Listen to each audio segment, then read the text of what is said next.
Albert Einstein. ఈ పేరు ఎంతమందికి తెలీదో ప్లీజ్ కామెంట్ చేయండి. ఐన్‌స్టీన్ బ్రెయిన్‌ని ఎందుకు 240 ముక్కలుగా చేశారు?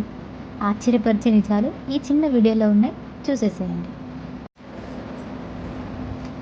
ఆల్బర్ట్ ఐన్‌స్టీన్ ప్రపంచంలోనే అత్యంత తెలివైన శాస్త్రవేత్త.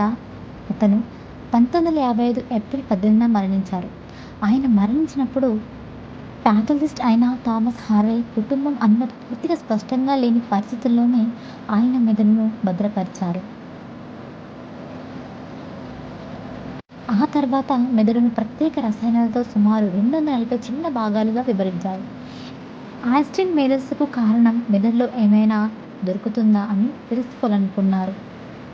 అందుకోసం థామస్ హార్వే చిన్న చిన్న భాగాల నుంచి పల్స్డ్ స్లైడ్లు తయారు చేసి అమెరికా, కెనడా, జపాన్ వంటి అనేక దేశాల్లోని శాస్త్రవేత్తలకు పరిశోధనకి పంపించారు. దశాబ్దాల పాటు ఎన్నో పరిశోధనలు జరిగాయి.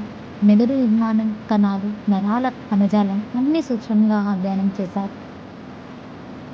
కానీ కొన్ని అధ్యయనంలో అతని మెదడులోని కొన్ని ప్రాంతాలు అసాధారణ వ్యక్తులతో పోలిస్తే కొంచెం భిన్నంగా ఉన్నాయని గుర్తించారు. కానీ అదే ఆయన గొప్ప మేధస్సుకు కారణమని చెప్పడానికి సరిపడా ఆధారాలు లేవు.